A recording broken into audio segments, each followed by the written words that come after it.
Volca FM2 is a new and improved version of the original FM hardware, with 6 voices instead of 3, a MIDI output, a new reverb effect, extra presets, and more. Like the original, it's modeled after the sound engine of Yamaha's legendary DX-7, so much so that it can run its thousands of patches directly. If you think the DX-7 is just an outdated synth from the 80s, think again. Many modern flagship synths use the same exact principles to generate tones that only FM synths can. FM synthesis is notorious for being difficult, but it's a walk in the park compared to the skills screen from a recent Spider-Man game. I'll try and simplify it just a bit. I mean FM synthesis, not the Spider-Man game. In this video, I'll take a look at the differences between Volca FM2 and the original Volca FM, a beginner-friendly look at what the Volca FM can do, and even a more advanced look at how to program your own FM patches.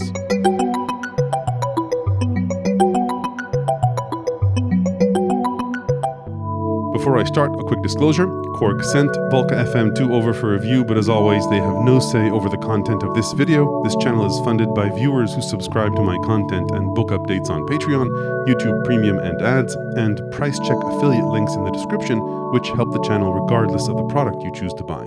Before I give an overview of the Volca FM2, for those of you not familiar with the original Volca, I want to get out of the way the comparison to the original. I happen to have one over here that I bought quite a while ago. The original Volca FM had only 3 voices, meaning you could only play 3 notes at a time. FM2 has 6-note or 6-voice polyphony, which of course is a big deal if you like to play anything but triads. The original Volca FM only had a chorus effect and you didn't have any control over it. The new Volca FM2 has both a chorus and a reverb with mix controls for both. The original Volca FM only has a MIDI input, 5-pin MIDI DIN. The new Volca FM2 has both an input and an output, the TRS A kind. It doesn't come with a dongle, so if you want to hook it up to 5-pin MIDI, you'll need to get a Type A adapter sold separately. The new MIDI output is a first for Volcas. It can be used as master clock and for transport control of external gear, and you can now also use the Volca FM as a polyphonic MIDI sequencer, including sending automation over preset MIDI CCs for most of the onboard controls. More on this later. Another new feature is the program randomizer function. If you don't want to get into FM synthesis but want to get a new starting point based on an existing preset, the randomizer is cool because it doesn't just blindly randomize everything, rather it's based on a preset that you start with. As a result, the metronome feature, which used to be controllable on the panel on the original Volca FM, now moved to a setting that you need to change when you start up the synth. The number of onboard presets has been increased from 32 to 64, which is also useful, and it comes with a bunch of new ones, which I'll play for you at the end of this video. As you can see, the color of the LEDs and the LED display has also been changed, along with a few other cosmetic changes. And finally, the biggest change, which I would have been even more excited about had it not already been added as an unofficial firmware update to the old Volca FM, is the addition of velocity sensitivity. If you plug in an external MIDI keyboard, the FM2 is velocity sensitive when you use an external keyboard, which is a huge deal because FM sounds spring to life with velocity. I checked, and velocity sensitivity is now recorded into the sequencer, so you don't need to automate it using the slider. You still can, and this slider has also been changed. It now acts as an offset, so before it was just values from 0 to 127, now 0 is in the middle, and you can offset velocity so it doesn't reach the highest highs if it's lower, and it does when it's way up here, which is a cool added bonus. And you can automate this regardless of the velocity that's programmed into the sequencer. So that's as far as the comparison between the two goes. Let's now start with a beginner-friendly overview of what the FM2 can do. Now, while I'm going to attempt to simplify FM synthesis later in this video, luckily you don't need to understand anything about it to get a lot of mileage out of the Volca FM. First, because there are so many DX-7 presets out there that you have literally thousands of starting points for FM synthesis ideas, and second, because you can then refine those ideas using the simple onboard controls without knowing much about FM synthesis at all. In terms of an overview, the Volca FM2 has a built-in 16-step sequencer, which is polyphonic. You can store up to 16 sequences, and you can chain adjacent patterns to create longer sequences. Sequences, by the way, are stored separately from sounds, or programs as they're called here, and you can store 64 different programs or presets. In terms of what's going on the panel, on the bottom is a 2-octave, non-velocity sensitive touch plate. There's no tactile feel to where you are, and it's easy to hit 2 notes at once, so if you're expecting to perform with Volca FM, I highly recommend using an external keyboard. Typically, anything that's labeled with regular text is a direct control, and then the inverse text is something you can access in edit mode. Controls on the bottom are accessed using function, and these LEDs show you the status of controls. So right now, for example, the Arpeggiator is on. I can turn it off. I can go into Unison mode or mono or disable this. If you change a parameter's value and you want to go back to the preset value, just look for the little underscore next to the parameter value, and that's what the preset was saved with. In terms of connectivity, we already talked about the 3.5mm TRS Type A MIDI in and out ports. The FM2 doesn't come with a dongle, like I mentioned earlier. You can use the MIDI input to transfer DX-7 patches into the synth and play it using an external MIDI controller. And you can use the output to send out clock, transport, so play and stop. I'll just quickly plug in the MIDI out cable. Anything you play on this keyboard gets sent out as MIDI notes, including notes coming in from the sequencer polyphonically and MIDI CCs. We'll see that later. If you have the Arpeggiator going, though, at least as of the current firmware, its notes won't be sent out.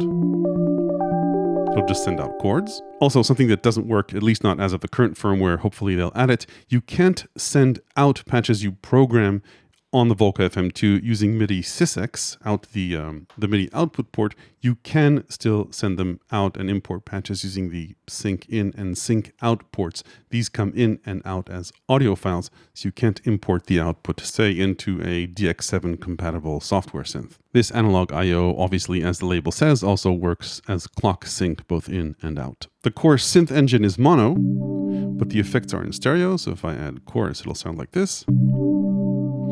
And if I add reverb, it'll sound like this. And like I mentioned earlier, their mix is configurable. You've got mix control both over the reverb by holding function and turning this knob, and over the chorus by holding function and turning this knob. Like the original Volca FM, the FM2 can be powered with 6 AA batteries, which are included, or a power supply, which isn't included, and it has a little speaker on the back for emergency or lo-fi use only. So that's pretty much it in terms of the overview. Let's dive in a little bit deeper into Volca FM's controls. Again, the ones that I think you don't really need to understand FM synthesis much to use and to get a lot out of. You select presets using the param knob, and there are quite a few of these here.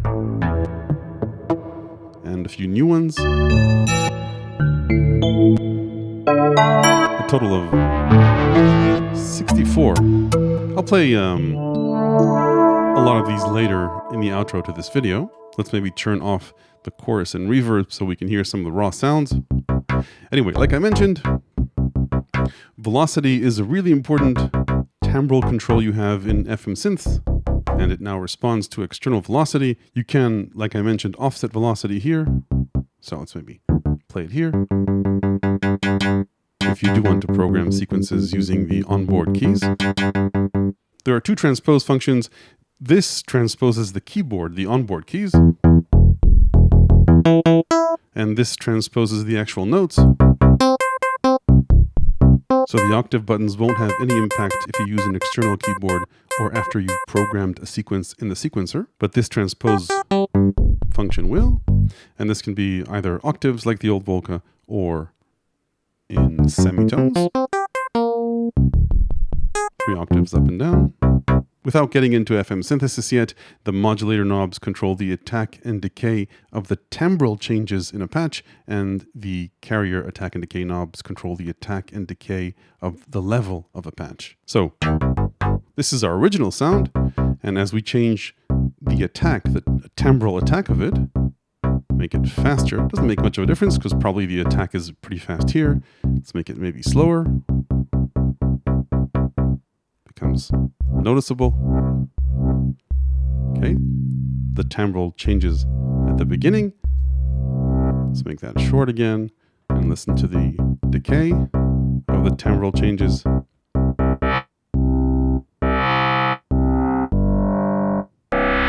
Okay, quite a difference in timbre with these two knobs. And then carrier, attack, and decay. This will make the sounds level, ramp up slowly, and decay will make it decay longer.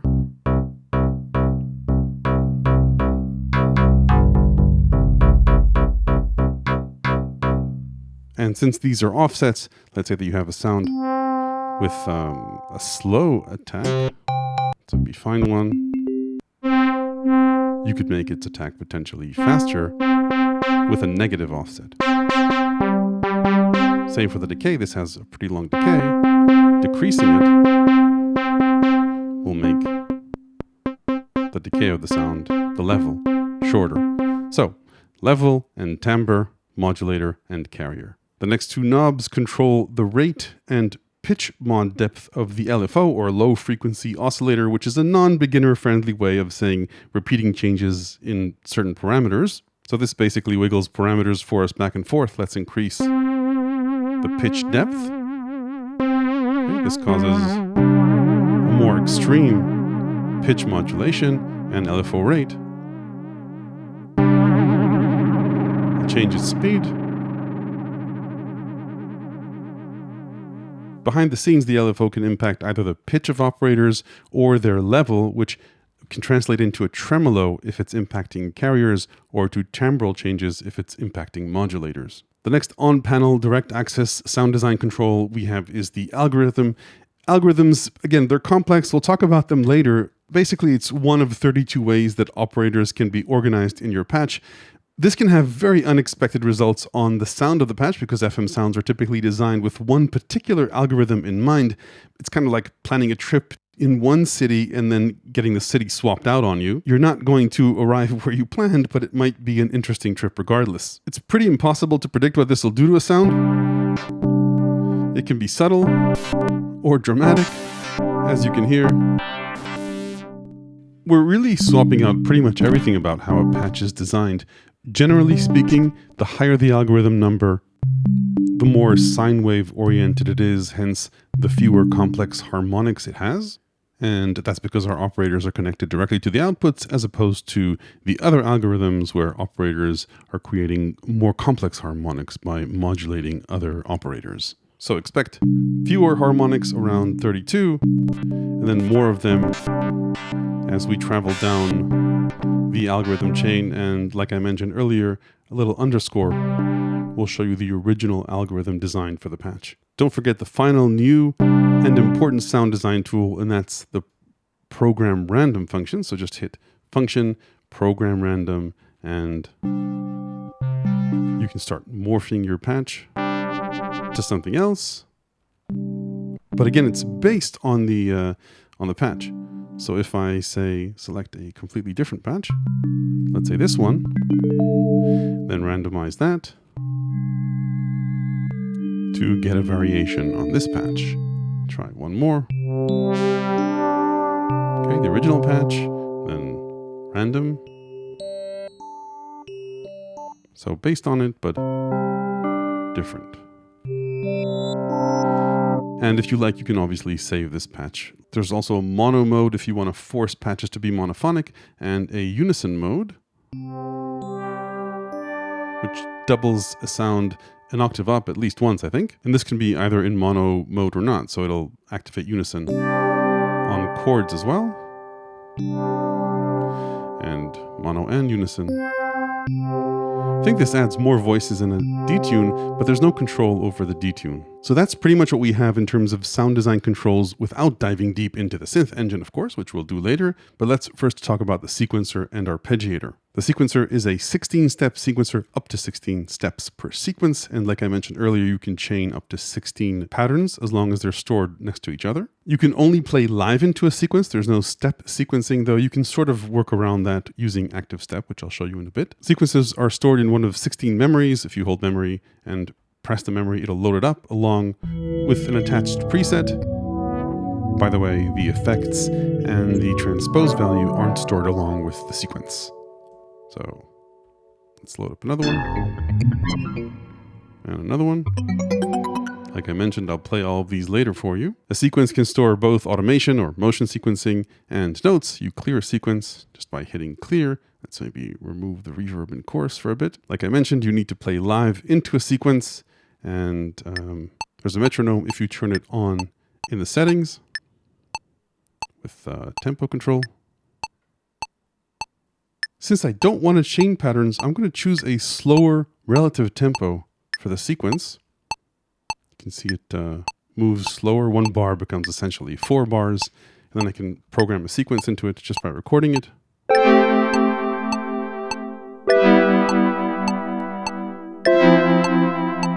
And it records how long notes are held.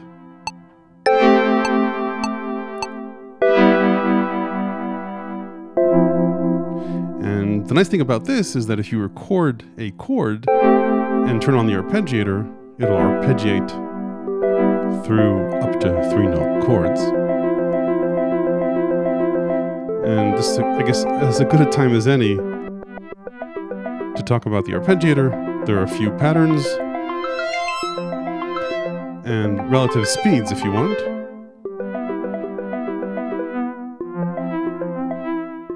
So slower or faster. There's no latch option, which would have been nice. So that's the sequencer recording notes, chords. You can record over, I think, up to 6 notes on this, but the arpeggiator will only cycle through 3 of them. Now, if you like, you can also turn on motion sequencing and automate any one of these on-panel parameters. So for example, let's go for velocity. Remember, velocity is typically more than just level. And it goes through 1 cycle, and after it's done 1 cycle, record will turn off. And we now recorded velocity automation. I could automate, say, transpose.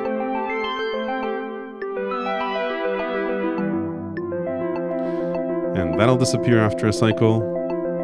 And we could keep going with any of the other on-panel sound design functions.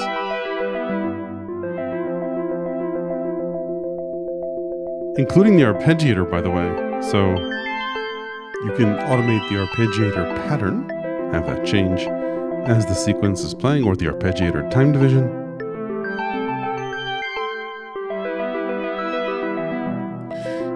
You'll notice that the knobs of parameters that you automate blink. Let's maybe automate a couple more parameters.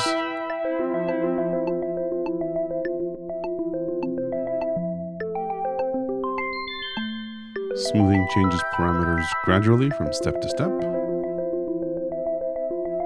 So all this with just one 16-step pattern, and like I mentioned, you can chain adjacent patterns if you want. Now, like I mentioned, you can also use this as a MIDI sequencer, including the automation. So I'm going to turn down the levels of the synth. So all you're hearing now is a software synth I have on my computer. And I've already pre-mapped all of these to different MIDI CCs in this synth, so I can control a few of its aspects. And all this works, including the arpeggiator controls, by the way.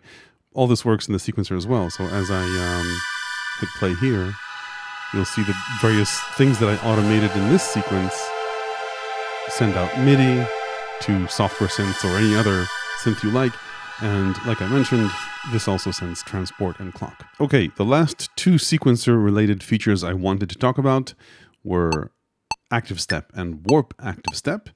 To demonstrate these, I'll get a very simple pattern recorded so you get an idea of what's going on.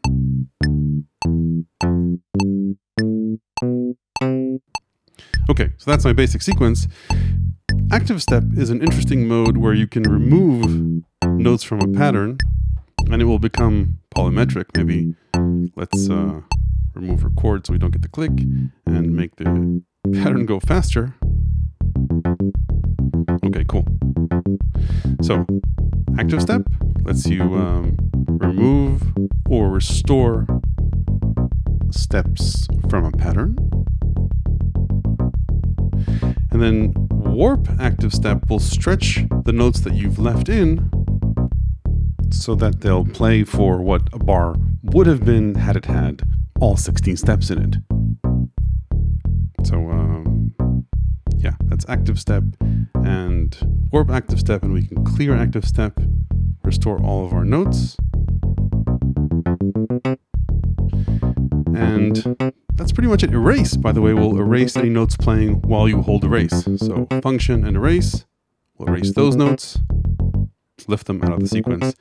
That's pretty much sequencing on the Volca FM2. Let's dive in a little bit deeper and take a look at the FM synthesis engine, which is based on the classic and groundbreaking DX-7 synth engine. Now, while you can actually edit every one of its FM synth engine parameters directly using the Volca FM2, just like the Volca FM, I think life's too short to learn FM synthesis like that. We'll do a bit of it using the onboard controls, but I highly recommend you explore FM synthesis using one of the free editors available, and once you've familiarized yourself with it, you can then always use Volca FM's interface for a quick parameter tweak here and there. The free editors I'd recommend using are either Dexed or Dexed, depending on how you want to pronounce it, which is both software and a plugin that you need to download and install, and it also includes a full DX7 style synth engine, so it can play standalone without the Volca FM, or Synthmata by Oscillator Sync, which is a web-based controller. You don't need to install anything to use this. Synthmata doesn't include a synth engine, it only controls the parameters on the Volca FM,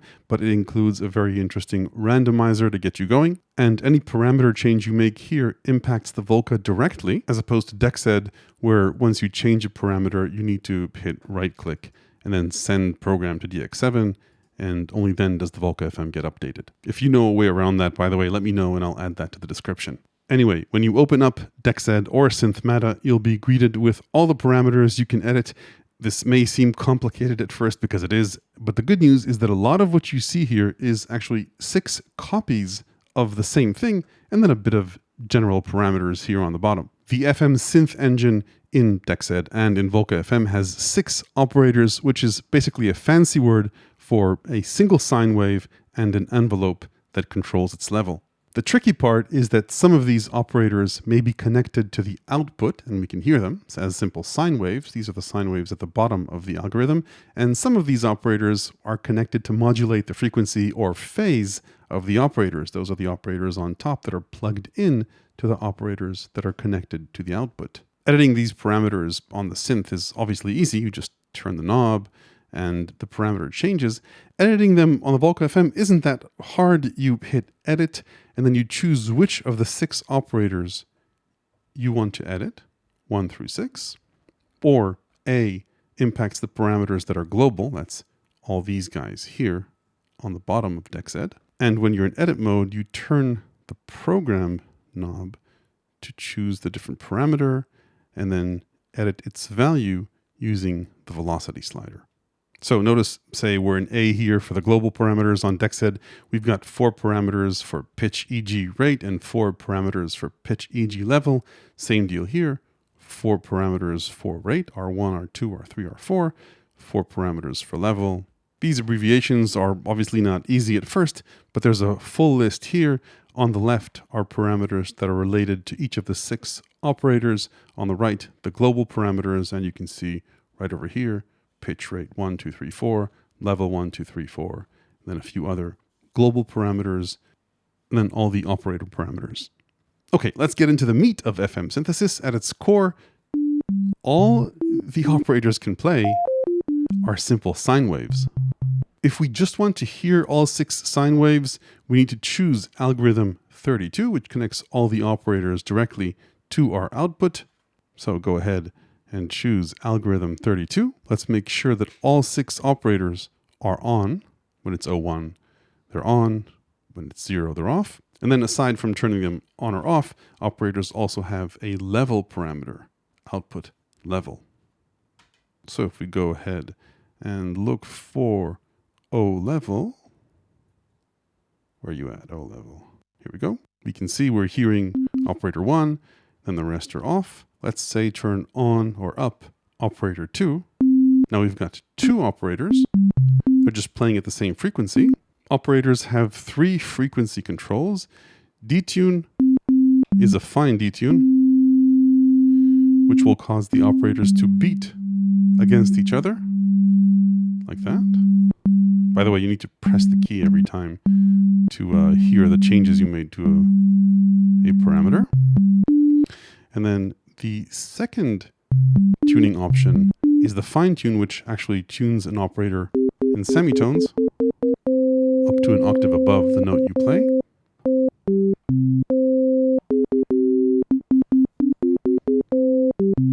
So that's 2 operators, 2 sine waves playing simultaneously. And then the third tuning option, let's say we get this back to 0, is the coarse tune. This tunes the operator in multiples of the core frequency that you press, the key that you press, which are the natural harmonics of a sound. So this is a great way to get organ-style sounds. So that's cute, but it's not FM synthesis. Things get interesting where we unplug an operator from the output, let's say operator 2, and plug it in to modulate the frequency or phase of an operator we can hear. And let's say if we still want to use operator 2, we can choose any algorithm where operator 2 is plugged in to operator 1. Let's just go for this one, for algorithm 1. We can ignore this chain on the right in parallel because the level of these operators is currently at 0. So let's move in to algorithm number 1. Let's restore the frequency of this operator back to 1, to the same frequency as operator 1. And now if we go to the output level, I'll set that to 0. So we have just operator 1, a simple sine wave. Now as we increase the level of operator 2, we no longer hear operator 2. Remember, it's not connected to the output, but rather we increase how much it modulates the frequency or phase of operator 1, which sounds like this.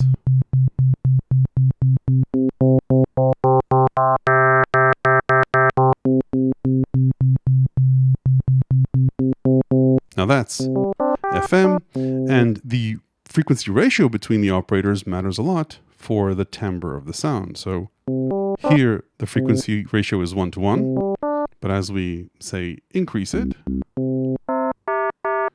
things get increasingly more metallic, and if we reduce it, lower harmonics and bassier sounds.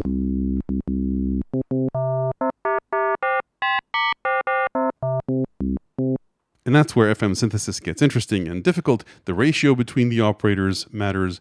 If you have more than one operator in a chain modulating the frequency of the other operator, things get pretty crazy. But that really is the core of FM synthesis. However, these sounds are pretty boring if they don't evolve over time, which is where envelopes come in. Now, I'm going to head over to Dexed to demonstrate this because it's much more visual, but anything you can do on Dexed, you can do here as well. You just need to go through the various parameters. So we're no longer hearing Volca FM. Let's just take a listen to Dexed. So if we take a look at this slightly intimidating screen, we're on algorithm 1. All of our operators are on. There's a switch for each operator, but the level of the operators, 3, 6, 5, and 4 is at 0. And this is our basic sine wave oscillator coming in through Dexed. And if we increase the level of operator 2,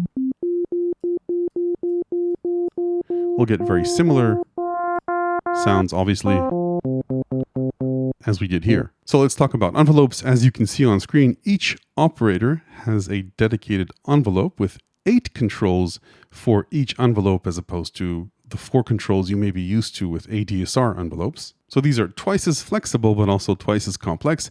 Another important thing you should know about FM style envelopes or DX-7 style envelopes is that the rate is exactly the opposite of what you'd expect from the time parameter in normal envelopes. So a lower rate means a slower, say, attack in this case, as opposed to turning this knob clockwise, which in normal synths would make the attack slower. Here it makes the attack faster. Let's start with amplitude, which you may be more used to. Envelopes start at stage 4, oddly enough. Let's see another complexity here. But they start at 4 and then they go through levels 1 and 2 at the rate 1 and 2, and then they decline to the sustain level, number 3, and finally there's a release time where envelopes go back to the 4th level. So let's maybe look at this as far as level is concerned. Regular sine wave, if we wanted a slower attack, we'd increase this. If we wanted a bit of release after we leave a note, we'd increase this. Then we can change these levels in between to anything we wanted and the rate that it would take to get there. But let's not do that for now. Let's just keep it simple. And let's make it back to a fast attack. Leave some release, that's fine. Okay, so that's our regular level envelope. Now let's do the same thing to the level of modulation. Okay, so our sound isn't boring. And yeah, we can set this to anything. Let's maybe try and make a quick, let's see, attack and decay. Okay, so something like this. This becomes more interesting. Maybe let's make the attack faster. Just leave a decay. And maybe set this to 0. So we have a simple attack decay or decay envelope.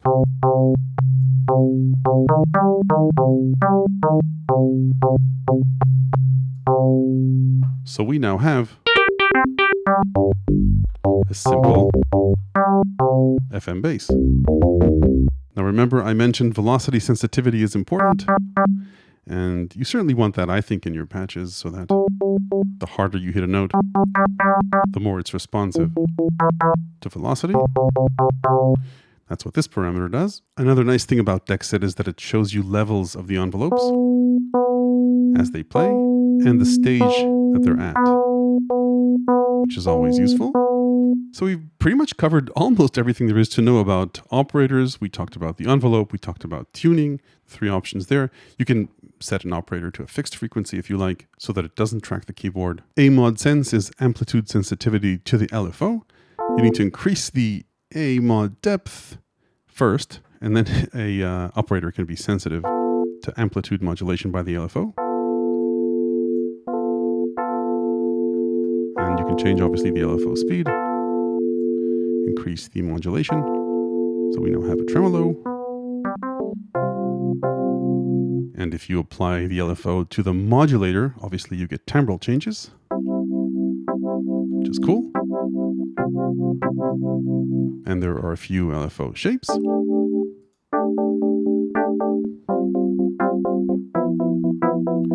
And sample and hold is random. Let's go to this. This was nice. And at any point, by the way, we can just send this to DX-7, which will send it to the Volca, and we now have this sound on the Volca. Yeah, the sawtooth LFO is a bit clicky here, and we could obviously change that either in Dexed or over here. The LFO shape, the LFO wave is a global parameter. It's over here. Let's go and look for it. Oops, LFO wave. And we can just change that to any shape we like. Sine wave in this case. Let's go back to Dexed just for a bit. The LFO can also be sent to pitch. If we increase its mod depth and sensitivity, let's not do that. You can retrigger the LFO and oscillator with each key press. That's key sync. There's a pitch envelope which is identical to the other envelopes except that its default value is 50, which means no pitch bend. So if you wanted to, say, start with a pitch bend, you could do that. Each operator also has level scaling controls. That's this scary diagram over here. What this basically means is that you choose a breakpoint, you choose a key, and then from that point on, an operator's level can either go up or down in a linear or exponential curve as you play above or below that breakpoint. And then there's feedback, which is this squiggly line typically around operator 6, not always, but typically it's around operator 6. Let's maybe go to algorithm 32. Algorithm 32 is the only algorithm where we can hear the impact of feedback directly, as opposed to when feedback works as a modulator. Let's maybe quickly turn off 1 and 2. So no sounds coming out, and increase the level of operator 6. So that's just a simple sine wave, but as we increase feedback, which is a global parameter, that sine wave will gradually turn into a sawtooth wave and eventually into noise. So this is a great way to get more harmonics in your algorithms, and since there's no envelope for the feedback, you'll typically want it as a modulator where you can dynamically control its level using the operator envelope. So I think we pretty much covered everything except maybe rate scaling. So this lets you make the envelopes shorter as you play higher notes, which is how acoustic instruments work in the wild. Lower notes typically ring out more than higher notes. So if I'm not mistaken, I covered almost all the parameters in the DX-7 and Volca FM's sound engine. Obviously, how you use these to create different timbres is another story. I have quite a few additional ideas and a whole chapter about FM synthesis in my book on Patreon. Let's talk a bit about the pros and cons of Volca FM2. On the pros side, obviously in comparison to the original Volca, 6 voices is a major improvement over 3. We can finally play 7th chords along with velocity sensitivity. This almost feels like owning a DX-7, with the exceptions I'll talk about in a bit, especially since it can load up any one of the thousands of presets available for the DX-7. The addition of reverb and effects controls is welcome. The MIDI output is also promising, as this now becomes a small portable polyphonic sequencer. This also takes things beyond just DX7 nostalgia. It has some pretty smart controls for an FM synth. Volca FM turns a weakness into a strength rather than attempt to give you knob per function access to as many parameters as possible. It gives you a few simple controls that can dramatically impact your sound, all the way from the velocity offset to global envelope controls to the patch randomization and the algorithm knob. All these let you impact your sound in meaningful ways without really needing to understand the difference between a carrier and a modulator or how the envelopes inside work. Compatibility with DX7 patches means that you can use third-party editors and still have all the parameters accessible in edit mode in case you don't have an editor around and want to geek out by changing something. On the cons side, I like to split these into hardware cons that probably won't change and firmware cons that might. On the hardware side, while I don't think you'll find an FM synth as portable and inexpensive with as comprehensive features as this one, at this price, newer FM synths may have more than just sine wave oscillators, filters, more effects, and more modulators, though, like I mentioned, typically at a higher cost and also a larger form factor. And then also on the hardware side, it almost goes without saying this keyboard is for emergency use only. You really want to play this with an external keyboard with velocity sensitivity, obviously, to properly enjoy everything FM synthesis has. And like I mentioned, many DX7 presets respond very nicely to velocity. On the firmware side, there are a few features I'd like to see here that hopefully we'll get in future firmware updates. First, this doesn't seem to respond to MIDI sustain commands unless I missed something. Since this is such a responsive instrument with an external keyboard, it would be great if it responded to MIDI sustain using a sustain pedal plugged into your controller. Speaking of sustain, you also can't latch the arpeggiator, which would be nice. And speaking of the arpeggiator, it would be nice if it supported more than just 3 notes. Beside that, like I mentioned earlier, there's a MIDI output. It would be really nice to export patches you program here, especially if you randomize them and find something nice. It would be nice to have a SYSEX export option. Finally, on the cons side, it would be nice to see mod wheel and aftertouch support, just like the original DX7. So bottom line, if you wanted a portable DX7 compatible hardware synth, or just these classic FM sounds as part of your setup or to play with on the go, the cheapest and best option just got better. And if you want to learn more about FM synthesis and how to navigate algorithms and operators, carriers, and a whole bunch more, check out my ever-expanding book available to the good people who support this channel on Patreon. Hit like if this was useful. Don't forget to ring the FM bell below to make sure you don't miss the next one. Thanks for watching.